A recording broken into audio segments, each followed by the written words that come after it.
కార్యక్రమం ఉందో ఈ కార్యక్రమంలో నన్ను ఆహ్వానించినందుకు పెద్దలు వరదరాజు రెడ్డి గారికి, అదేవిధంగా ముక్తారన్న గారికి, అదేవిధంగా మన జాకీర్ గారికి, మిత్రులు ప్రతి ఒక్కరికి కూడా నాకు అక్కడ లోకల్ నాయకులు ఎవరు తెలియదు అన్యదా భావించకండి. స్టేజ్లో ఉన్నటువంటి ప్రతి ఒక్కరికి కూడా పేరు పేరున ధన్యవాదాలు తెలియజేస్తూ ఈరోజు ఏదైతే రాష్ట్రంలో ఉన్నటువంటి పరిస్థితి మహా అయితే 20 రోజుల్లో ఏదైతే ఈ రాష్ట్రం యొక్క భవిష్యత్తు ఉందో గత 5 సంవత్సరాలు ఏ రకంగా అయితే అంధకారంలో గడిపేశామో ఆ విధంగా గడపకుండా వచ్చే ఏదైతే 5 సంవత్సరాలు ఉన్నాయో అవి మనం అభివృద్ధి దిశ వైపుకు పయనించాలి అని చెప్పేసి ఆకాంక్షిస్తూ మనం అందరం కూడాను మాకున్నటువంటి ఏదైతే అమూల్యమైనటువంటి ఆయుధం ఏదైతే ఈ ప్రజాస్వామ్యంలో అందరికన్నా పెద్ద ఆయుధమైనటువంటి ఓటు హక్కు మా అందరికి కూడాను కలిగి ఉంది. కాబట్టి ఆ ఓటును చాలా చాకచక్యంగా చాలా జాగ్రత్తగా మనం వాడాలి. ఇప్పుడు ఆ ఓటుని వాడాలంటే కనుక ఒక్కొక్కరు ఒక్కొక్క విధంగా, నేను ఎక్కువ సమయం తీసుకోకుండా నాకు సమయం ఎంత కేటాయించాలో చెప్పలేదు, కానీ నా అయితే మాటనైతే పూర్తి చేసే ప్రయత్నం అయితే చేస్తాను. కాబట్టి నేను ఎక్కువ లాంగ్ లేకుండా షార్ట్ అండ్ స్వీట్లో ఇన్షాల్లా నా యొక్క మాటను ముగించే ప్రయత్నం చేస్తాను. ఈ రోజున పరిస్థితి ఏమైపోయిందంటే ముస్లింలది పరిస్థితి ఎస్పెషల్గా మీరు చూసుకుంటే కనుక ప్రతి ఒక్కరు కూడాను భారతీయ జనతా పార్టీ పేరు తీసుకొని ముస్లిం సమాజాన్ని భయపెట్టడం ఒక నూతన ఫ్యాషన్గా తయారైంది. ఇదేంట్రా బాబు ఇది భయపెట్టడం అని చెప్పారంటే, ఎస్, మా యొక్క నమ్మకం ఎవరిపై? మేము తవక్కల్తో ఆ అల్లాహ్ సుబ్హానహు వ తఆలాపై నమ్మకం కలిగినటువంటి విశ్వాసమైనటువంటి ముస్లింలు మేము. అలాంటిది మమ్మల్ని మాట్లాడితే ఆ బీజేపీ వస్తే ఇది జరిగిపోయింది, బీజేపీ వస్తే అది జరిగిపోయింది. బీజేపీ ఈ దేశంలో ఎక్కడికి వచ్చినా కానీ ఏమైనా జరగవచ్చు, కానీ ఈ రాష్ట్రంలో మటుకు ఏమీ జరగదు, జరిగే అవకాశం ఏదో లేదు. ఇది నగ్న సత్యం. ఎందుకు మీరు మాట్లాడుతున్నారంటే మీరు ఇక్కడ నేను మళ్ళా చాలా సూటిగా వెళ్ళిపోతాం. మనం చరిత్రలో కూడా వెళ్తాం, అదేవిధంగా ఏదైతే గత 5 సంవత్సరాలు ఉన్నాయో దాంట్లో కూడా వెళ్తాం. ఈ రోజున నారా చంద్రబాబు నాయుడు గారు అన్న వ్యక్తి ఈ రాష్ట్రంలో ఏదైతే రాష్ట్రం సర్వతోముఖాభివృద్ధి వైపు పయనించాలి, రాష్ట్రం దినదినాభివృద్ధి వైపు పయనించాలి అన్న ఏదైతే ఆకాంక్ష ఉందో ఆ ఆకాంక్షను ముందు పెట్టుకొని రాష్ట్రం యొక్క విశాల ప్రయోజనాలను దృష్టిలో పెట్టుకొని ఈరోజు ఏదైతే ఆయనకి ఇష్టం లేకపోయినా కూడా కానీ రాష్ట్రం యొక్క ప్రయోజనాలను దృష్టిలో పెట్టుకొని ఆయన ఈరోజు భారతీయ జనతా పార్టీతో పొత్తు పెట్టుకున్నారని చెప్పేసి అనేకమైనటువంటి మాటలు మాట్లాడుతున్నారు. సరే, మనం వాటన్నింటినీ కూడా నేను డినే చేయాల్సినటువంటి అవసరం లేదు. కానీ మిత్రులు, సోదరులు ప్రతి ఒక్కరు కూడాను కొన్ని అంశాలు ఆలోచించాలి. అదేంటంటే ఇప్పుడు ఇక్కడ ఉన్నటువంటి సోదరులకి ప్రతి ఒక్కరికి కూడాను ఏదో ఒకటి చిన్నదో పెద్దదో లేకపోతే ఒక సెంట్లోనో 2 సెంట్లోనో లేకపోతే ఉంటే బంగ్లానో ఏదైనా కానీ మనకి అందరికి కూడా ఇల్లులు ఉంటాయి కదండి. మా దగ్గర ఉన్నటువంటి ఇల్లుని మేము రెంట్కి ఎవరికి ఇస్తాము? ఇప్పుడు రెంట్కి ఇవ్వాలి. నాకు ఇల్లు ఉంది, 5% ఖాళీగా ఉంది. ఆ పైన ఖాళీగా ఉన్నటువంటి పోర్షన్ని నేను అద్దెకి ఇవ్వాలంటే ఒకరు నా దగ్గరికి వచ్చారు, ఏమండి నేను సహజీవనం చేస్తున్నాను కాబట్టి నాకు ఇల్లు అద్దెకి ఇవ్వండి అంటే ఇక్కడ కూర్చుని వాళ్ళు ఎవరైనా కానీ ఇల్లు అద్దెకి ఇస్తారా? ఇస్తారా? ఇంకో వచ్చాడు, అయ్యా నేను పెళ్లి చేస్తున్నాను, నేను సంసారం చేస్తున్నాను, నాకు మీరు ఇల్లు అద్దెకిస్తారా అంటే ఇస్తారా? ఇవ్వరా? నాకు తెలిసి నేను దీనికన్నా ఎక్కువ చెప్పాల్సినటువంటి అవసరం లేదు అని నేను అనుకుంటున్నాను. ఎందుకంటే 2010 దానికన్నా ముందు ఏం జరిగిందని వద్దండి, రీసెంట్ హిస్టరీ మనం చూద్దాం. 2014 నుంచి తీసుకొని 18 వరకు ఇదే నారా చంద్రబాబు నాయుడు అన్న వ్యక్తి ఇదే భారతీయ జనతా పార్టీతో పొత్తు పెట్టుకున్నా కానీ ముస్లింల యొక్క ఏదైతే ఆర్థిక, సామాజిక, విద్య మరియు మా యొక్క ఏదైతే మతపరమైనటువంటి అంశాలు ఉన్నాయో అందులో జోక్యం చేసుకోనటువంటి ఏకైక నాయకుడు నారా చంద్రబాబు నాయుడు గారు. ఇది నేను చాలా నమ్మకంగా చెప్పగలను. ఎందుకంటే నేను ఈ 2-3.5 సంవత్సరాల్లో ఆయనతో పెరిగినటువంటి సాన్నిహిత్యము, ఆయన్ని నేను దగ్గరగా చూసిన తర్వాత నాకు ఒక విషయం చాలా స్పష్టంగా అర్థమైపోయింది. పుట్టుమచ్చ అంటారు. ఎందుకు? పుట్టుకతో వచ్చినటువంటి మచ్చని మనం పుట్టుమచ్చ అంటాం. కానీ ఈ వ్యక్తికి పుట్టుక నుంచే ఒక చిప్పనేది ఇన్సెట్ అయ్యి ఉంది. ఎవరికి? ఆ వ్యక్తి కంటే నారా చంద్రబాబు నాయుడు గారికి. ఆ చిప్పేరు సెక్యులరిజం. ఆ సెక్యులరిజం అన్న చిప్పేరు కంటే నారా చంద్రబాబు నాయుడు గారికి ఇన్బిల్ట్ గా లోపల ఉంది. కాబట్టి ఈ వ్యక్తి ఎక్కడ కూడాను ముస్లింల యొక్క ఏదైతే మతపరమైన ఎక్కడైతే ముస్లింల యొక్క మనోభావాలు దెబ్బతింటాయో అక్కడ ఎక్కడ కూడాను కాంగ్రెస్ కానటువంటి ఏకైక నాయకుడు నారా చంద్రబాబు నాయుడు గారు అన్న సంగతి కూడాను సంకల్పంగా నేను చెప్పగలను. నేను మాత్రమే కాదు, ఇక్కడ ఉన్నటువంటి వాళ్ళు ప్రతి ఒక్కరు కూడాను, రాష్ట్రంలో ఉన్నటువంటి వాళ్ళు ప్రతి ఒక్క ముస్లిం సోదరుడు, ప్రతి ముస్లిం నేతలు, ప్రతి ఒక్కరు కూడాను నమ్మి తీరాల్సిన అంశం ఇది. ఎందుకంటే 2014 నుంచి 2018 వరకు కలిసి ఉన్నా కానీ ఎక్కడా కూడా కాంప్రమైజ్ లేదు. ఈ రోజున ఇంకో ఒకటి తీసుకొచ్చారండి, 4% రిజర్వేషన్ తీసేస్తారట. 4% రిజర్వేషన్ ఎవరు తీస్తారు? ఇదే 4% రిజర్వేషన్ కి 2016 సంవత్సరంలో ఏప్రిల్ 6వ తారీఖున విజయవాడ గాంధీజీ మున్సిపల్ హై స్కూల్లో ఒక పెద్ద సభని నిర్వహించడం జరిగింది. ఆ సభ నిర్వహించడానికి గల కారణం ఏంటంటే మా యొక్క 4% రిజర్వేషన్ ఏదైతే మార్చి 2వ తారీఖున ఫుల్ బెంచ్, సుప్రీంకోర్టులో ఫుల్ బెంచ్ వస్తే ఇదే నారా చంద్రబాబు నాయుడు గారు 5 కోట్ల రూపాయలు వెచ్చించి ఇక్కడ ఉన్నటువంటి పెద్ద పెద్ద లాయర్లను నియమించి ఆ 4% రిజర్వేషన్ కాపాడటానికి ప్రయత్నం చేసినటువంటి నాయకుడు నారా చంద్రబాబు నాయుడు గారు. ఈ చరిత్ర ఎంతమందికి తెలుసు? మనం విశ్వాసమైనటువంటి మనం ఎవరో చెప్పేశాడు లేకపోతే ఏదో చెప్పేశాడు అని చెప్పేసి మనం ప్రలోభాలు పెట్టాల్సినటువంటి అవసరం ఏమాత్రం కూడా లేదు. వాస్తవాలు గమనించాలి, వాస్తవాలు తెలుసుకోవాలి, రూట్ లెవెల్లోకి వెళ్ళాలి. అసలు ఏం జరిగింది, చరిత్ర ఏమిటి, చరిత్ర ఏం చెప్తుంది అనేది తెలుసుకొని ఆ తర్వాత మనం ఒకరిపై నింద పోయడం అనేది చేయాలి. అంతేగాని ఏమీ తెలియకుండా, మనకి వాస్తవాలు తెలియకుండా నోటుకు వచ్చినట్టుగా మనం మాట్లాడితే కనుక ఆ విశ్వాసి యొక్క లక్షణము ఏ మాత్రం కూడాను కాదు. దాని తర్వాత మీరు గమనిస్తే కనుక ఇదే వ్యక్తి 4% రిజర్వేషన్ గురించి పాటుపడి దాన్ని కాపాడినటువంటి వ్యక్తి 2014 నుంచి 2018 వరకు 4% ఆపారండినా? ఆపారా? ఎక్కడైనా కానీ ఆపారా?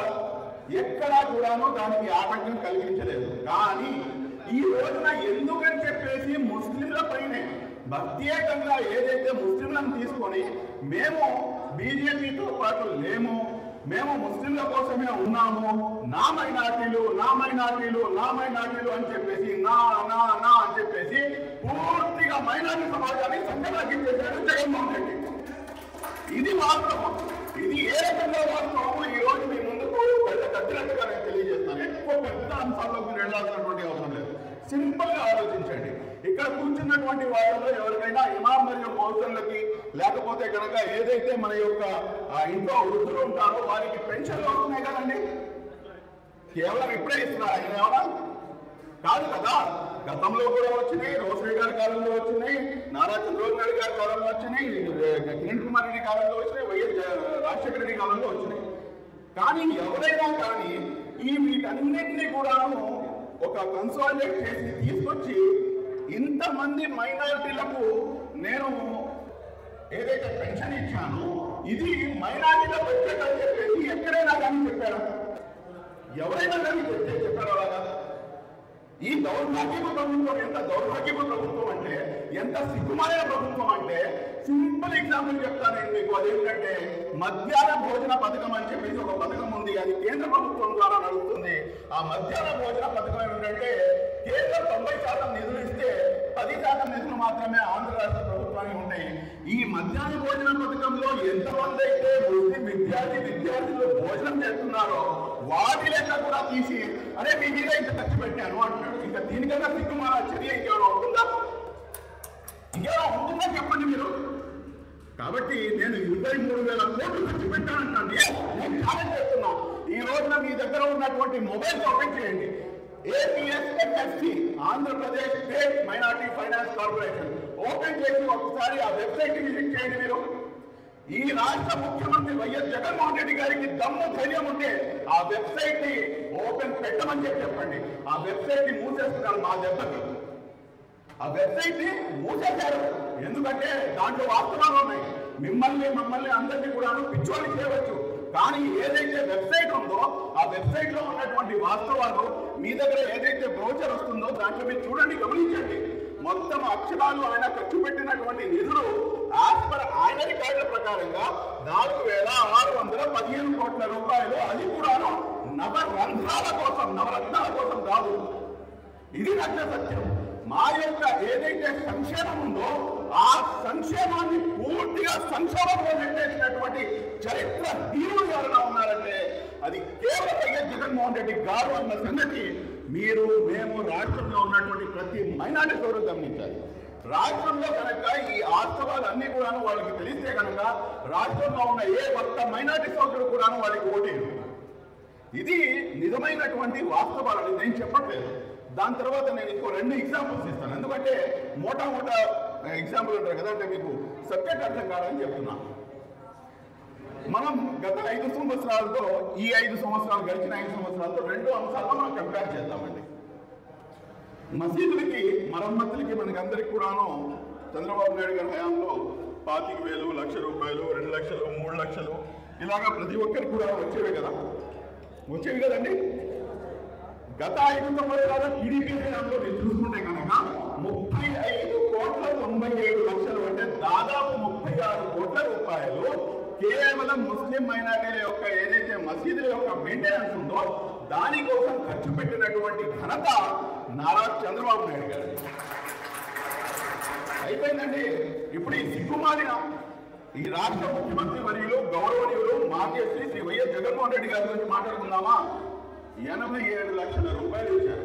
అంటే ఇప్పుడు కొంతమంది పేటీఎం బ్యాంక్ ఏమంటారంటే 37 కన్నా 87 పెద్దదంటే నేనేం చేయలేనండి. అది వాళ్ళ విద్యార్థికి వచ్చేద్దాం. ఇదైతే కోట్లు, అదైతే లక్షలు. ఎంత సిగ్గుమారిన ప్రభుత్వం మీరు ఒకసారి గమనించండి. మేము ఎంత లాస్ అయ్యామనేది మీరు ఒకసారి గమనించండి. ఇదంతా ఒక ఎత్తు అయితే దుల్హన్ పథకము గత ప్రభుత్వ హయాంలో 5 సంవత్సరాలు 2015లో జీవో ఇచ్చి 50,000 రూపాయలు పేద మహిళకి ఎటువంటి కండిషన్స్ లేకుండా. మీరు ఇక్కడ గమనించాల్సింది ఏంటంటే కండిషన్స్, ఓన్లీ కండిషన్ ఏంటంటే 18 సంవత్సరాలు, 21 సంవత్సరాలు, white card, there is the matter. 50,000 ఇచ్చేయండి. ఇదే పెట్టింది, దాని గురించి ఏం లేదు. నేను అధికారంలోకి రాగానే 1,00,000 రూపాయలు ఇచ్చేస్తాను, నేను పుట్టిందే మైనార్టీల కోసం, నేను ఉద్ధరిస్తుందే మైనార్టీల కోసం అని చెప్పేసి పెద్ద మాటలు మాట్లాడినటువంటి ఈ రాష్ట్ర ముఖ్యమంత్రి వర్యులు గౌరవనీయులు మాన్యశ్రీ శ్రీ వైఎస్ జగన్మోహన్ రెడ్డి గారు ఏం చేశారండి? 2019 స్టార్ట్ అయిన దగ్గర నుంచి తీసుకొని 2020-21 వరకు అనేకమైనటువంటి పోరాటాలు చేసినా కానీ ఆయనకి కనికరం కలగలేదు. లాస్ట్కి ఇదే సంస్థ అల్హమ్దులిల్లాహ్ మేము చాలా గర్వంగా చెప్పగలము, మీ అందరి యొక్క ప్రార్థనలు, మీ యొక్క అందరి యొక్క దువాల వల్ల ఈ కార్యం నేను ఒక్కటి చేయలేదండి. ఈ కార్యం చేయడం వెనకాల చాలా మంది యొక్క కృషి ఉంది. మైనార్టీ హక్కుల పరిరక్షణ సమితి ప్రజా ప్రయోజన వ్యాజ్యం కోర్టులో వేసి, అరే బాబు నువ్వు మాకు మోసం చేశావు, నువ్వు నాకు ఇస్తావు అని చెప్పేసి మా యొక్క ముస్లిం మహిళల యొక్క ఓట్లను గంపెగొప్పగా మీరు వేయించుకొని ఈ రోజు మోట్ చాటేస్తున్నాము అని చెప్పేసి ప్రజా ప్రయోజన వ్యాజ్యం కోర్టులో వేస్తే దాని తర్వాత ఏదో ఏడుస్తూ ఇవ్వాలా వద్దా అన్నట్టుగా ఎంత దారుణమైనటువంటి కండిషన్స్ అంటే, మీరు కండిషన్స్ ఒక కండిషన్ చెప్తారు దాంట్లో నుంచి. అసలు పెళ్లికి నువ్వు చదువుకి ఏమైనా సంబంధం ఉందా? 10వ తరగతి నిబంధన పెట్టడం అసలు ఎంత దౌర్భాగ్యమో. అసలు ఎవరైనా దీని గురించి మాట్లాడేటువంటి నాయకులు ఎవరైనా ఉన్నారా? నేను 4 ఎమ్మెల్యేలు ఉన్నారు, 4 ఎమ్మెల్సీలు ఉన్నాము, 13 మంది చైర్మన్లు ఉన్నారంటే గాజు గారు అంటారు, అసలు గాజు పడుతాడు. అర్థం చేసుకోండి, మీరు చెప్పడం కోసం కాదు. ఏం చేయడానికి మీరు వెళ్ళి కనీసం ఈ 10వ తరగతి నిబంధనలు తీర్చండి అని చెప్పేసి చెప్పేటటువంటి మినిమం గట్టినటువంటి నాయకులను తయారు చేసి ఈరోజు ఉత్సవ విగ్రహాలు అంటేటువంటి ఆ ఉత్సవ విగ్రహాల కన్నా దారుణంగా తయారు చేశాడు ఈరోజు జగన్మోహన్ రెడ్డి. అతనికి కావాల్సింది ఏంటంటే, ఎవరైతే వైఎస్ఆర్ కాంగ్రెస్ పార్టీలో మాషల్లా మంచి నాయకులు ఉన్నారు ముస్లింలో కూడా, కానీ వారికి టికెట్లు ఇవ్వరు. ఎందుకంటే అతనికి కావాల్సింది ఏంటంటే ప్రశ్నించకుండా లెగమంటే లెగాలి, సిట్ అంటే సిట్, స్టాండ్ అంటే స్టాండ్. అటువంటి నాయకుల్ని ఏరి కోరి మరి అతను నాయకులుగా తయారు చేస్తాడు. అంటే ముస్లిం సమాజంలో నాయకత్వాన్ని కుదిరేగా పట్టుకుంటున్నాడు, పక్కన తీసి పడేస్తున్నాడు పక్కకి. అంటే ఈ రోజు పరిస్థితి ఎంత దారుణంగా ఉంది చూడండి. ఈ రోజు అతను ఇచ్చినటువంటి కండిషన్స్, ఆ 10వ తరగతి నిబంధన ఒకటైతే, ఇంకో నాకు కామెడీ నాకు అసలు అర్థం కాదు. అసలు ఈ వ్యక్తికి ఏమైనా బుర్ర ఉందా లేకపోతే బుర్ర లేక పని చేస్తున్నాడా అని చెప్పేసి. వధువు ఏమో ఆంధ్ర రాష్ట్రానికి అయ్యి ఉండి, వరుడు కనుక పక్క రాష్ట్రానికి నుంచి ఉంటే కనుక దుల్లందరూ ఇవ్వడండి. ఇదేం కూడా ఇది వీడి కలుపు కాలేమా, ఇటు కాస్త ఏమైనా బుద్ధి ఉందా లేదా? అసలు ఏమైనా కామన్ సెన్స్ ఉందా? నువ్వు అసలు ఈ పథకం తీసుకొచ్చింది దేనికి? ఎవరైతే పెళ్లి కూతురు యొక్క ఇల్లు గల వాళ్ళు ఉన్నారో వాళ్ళకి మీరు ఫెసిలిటేట్ చేయడానికి, వాళ్ళ మీద ఏదైతే ఆర్థిక భారం పడుతుందో ఆ ఆర్థిక భారాన్ని తగ్గించడానికి. కానీ గత ప్రభుత్వంలో చూసుకుంటే కనుక 48,629 మందికి దుర్హన్ పథకం ఇచ్చినటువంటి ఘనత నారా చంద్రబాబు నాయుడు గారిది అన్న సంగతి మనం చాలా స్పష్టంగా ఉంది. ఈ విధంగా చెప్పుకుంటూ పోతే అనేకమైనటువంటి అంశాలు ఉన్నాయి. మీకు తెలుసో తెలీదో, నాకు తెలుగుదేశం పార్టీతో ఎటువంటి సంబంధం లేదు. తెలుగుదేశం పార్టీలో కనీసం ప్రైమరీ సభ్యత్వం కూడా లేదు. కానీ నేను ఏదైతే లా ఇలాహ ఇల్లల్లాహ్ ముహమ్మద్ రసూలుల్లాహ్ కలమా ఏదైతే ఉందో ఆ కలమా పైన విశ్వాసం ఉంచినటువంటి విశ్వాసులము ఏదైతే వాస్తవాలు ఉన్నాయో ఆ వాస్తవాలను ప్రజల ముందుకు తీసుకొని రావడము మా యొక్క బాధ్యత. ఈ బాధ్యత మన అందరికీ. జరిగినటువంటి వాస్తవాలు ఏమిటి, ఆ వాస్తవాలని మన ప్రజల్లోకి తీసుకెళ్లాలా వద్దా? రెండో వైపు చూసుకుంటే కనుక ఇక్కడ పరిస్థితి ఎలా తగిలిందంటే ప్రశ్నిస్తే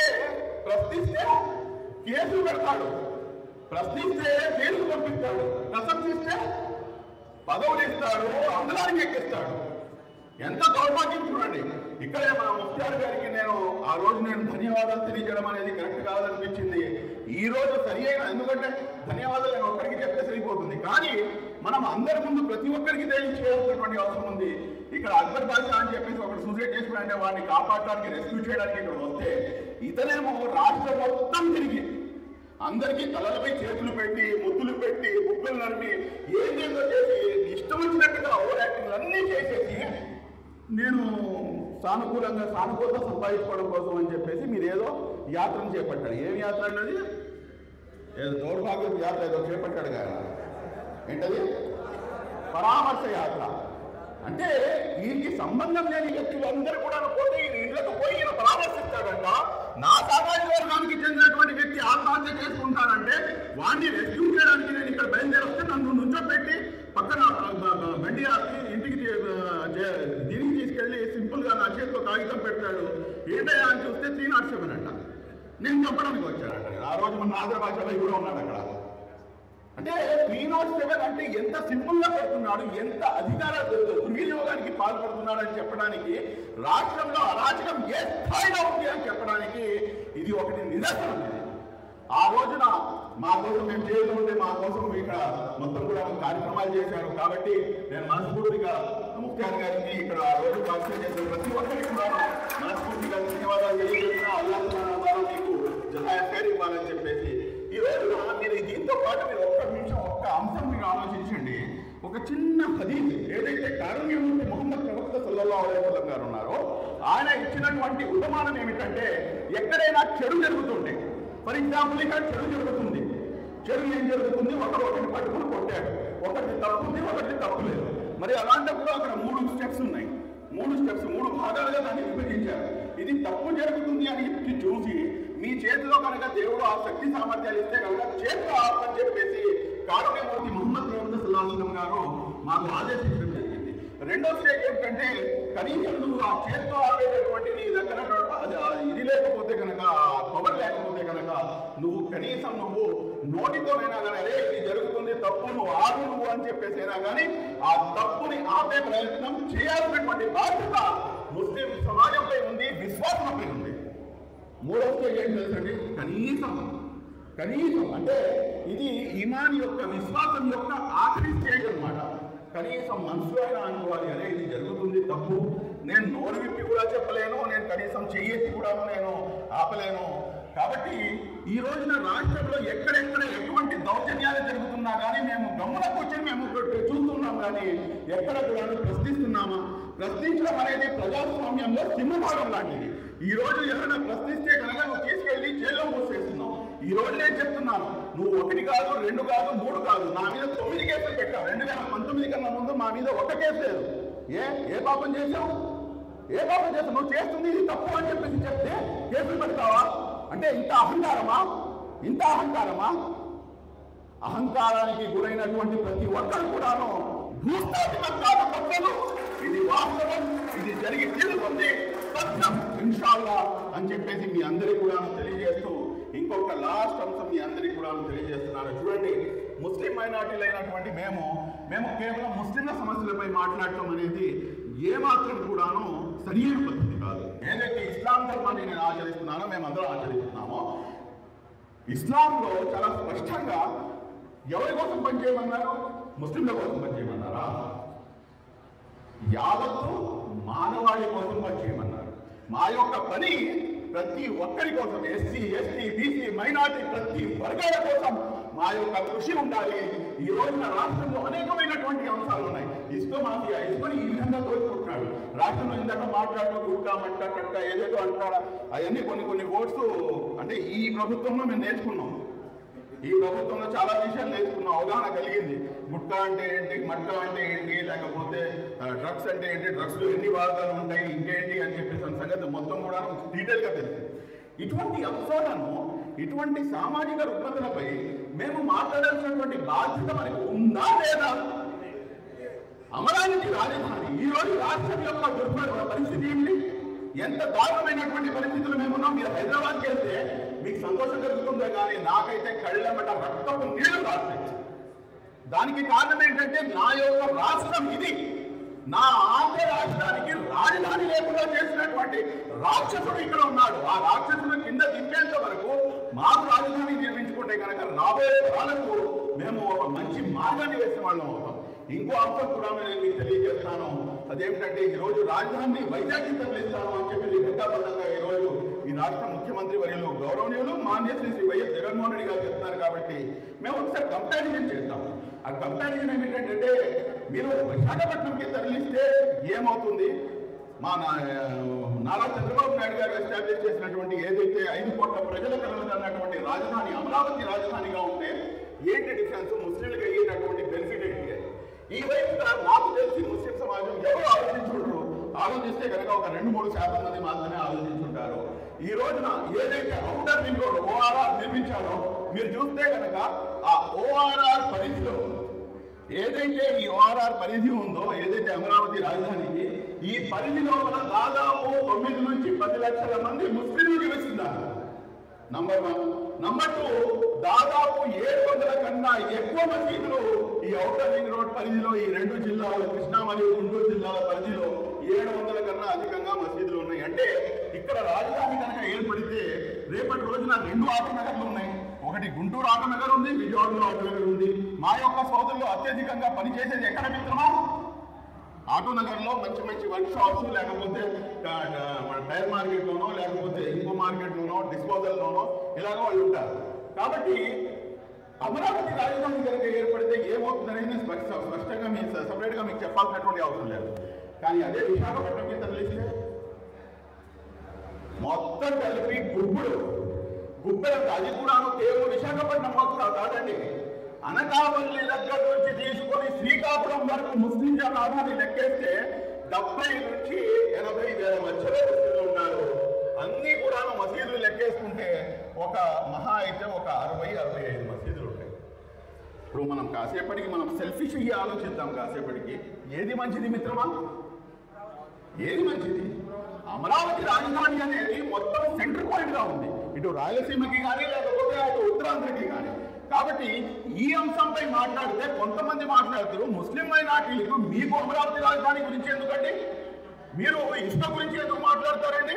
మీరు మద్య మాఫియా గురించి ఎందుకు మాట్లాడే? దౌర్భాగ్యం వెలువల్లారా? నువ్వు ఈ రాష్ట్రానికి చెందినటువంటి ఒక సిటిజన్. ఇక్కడ ఉన్నటువంటి ప్రతి అంశాన్ని కూడాను అడ్రస్ చేయాల్సినటువంటి బాధ్యత ఇక్కడ ఉన్నటువంటి ప్రతి వర్గాల ప్రజలకి చెందుతుంది. మీరు ఎప్పుడైతే అందరి గురించి మాట్లాడతారో మీరు అందరి వాళ్ళు అవుతారు. అప్పుడు ఏదైతే మనం కోరుకున్న విధంగా ఏదైతే మా యొక్క రాజకీయ అభిలాష ఉందో, రాజకీయంగా ముస్లిం సమాజం ముందుకు వెళ్ళాలి అని చెప్పేసి, ఎక్కడైతే ముస్లింల జనాభా అత్యధికంగా ఉందో అక్కడ ముస్లిం ఎమ్మెల్యేలు రావాలని చెప్పేసి ఏదైతే మా యొక్క పోరాటాలు ఉన్నాయో అవి ఫలిస్తాయి. ఎందుకంటే కేవలం ముస్లింలు మాత్రమే ఓటు వేస్తే జరిగే పని కాదండి. ఎస్సీలు మిమ్మల్ని గౌరవించాలి, ఎస్సీలు గౌరవించాలి, బీసీలు గౌరవించాలి, అందరూ గౌరవించాలి. కాబట్టి ఆ విధంగా కనుక ముందుకు వెళ్ళగలిగితే ఖచ్చితంగా బాగుంటుంది అని చెప్పేసి తెలియజేస్తూ, ఇప్పటికే నాకు తెలిసి చాలా సమయం అయిపోయింది.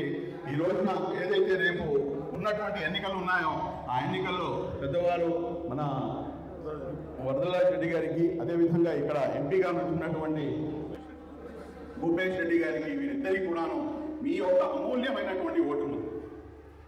ఈ ఓటు దీని యొక్క ప్రాముఖ్యత ఈ రోజున మీరు గమనిస్తే కనుక ఫర్జులైన్ అయిపోయిందండి. ఇప్పుడు ఉన్నటువంటి పరిస్థితుల్లో మేము ఖచ్చితంగా మా యొక్క ఓటే కదా నో అందరికన్నా ముందు ఫస్ట్ లైన్లో నుంచొని ముందుగా ఓటు వేయాల్సినటువంటి బాధ్యత విశ్వాసులైనటువంటి ముస్లిం సమాజంపై ఉంది. కాబట్టి మీరందరూ కూడా మీ యొక్క ఓటు హక్కుని ఏదైతే తెలుగుదేశం పార్టీ సైకిల్ గుర్తుందో ఆ సైకిల్ గుర్తుపై ఎంపీ ఓటు మరియు ఎమ్మెల్యే ఓటు రెండు కూడా ముద్రించి మీరు ముందుకు కొనసాగాల. ఏదైతే బీజేపీ యొక్క అపోహలు ఉన్నాయో 4% రిజర్వేషన్ గురించి పురంధరేశ్వరి గారు ఏదో మాట్లాడారని చెప్పేసి ఏమీ లేదండి, ఏమీ మాట్లాడలేదు. 4% రిజర్వేషన్కి కాపాడే బాధ్యత నారా చంద్రబాబు నాయుడు గారు తన భుజస్కంధాలపై వేసుకుంటారు. ఆ నమ్మకం మాకుంది. ఇన్షాల్లా తప్పకుండా త్వరలోనే ఒక డిక్లరేషన్ కూడా రాబోతుంది అని చెప్పేసి నాకు సమాచారం ఉంది.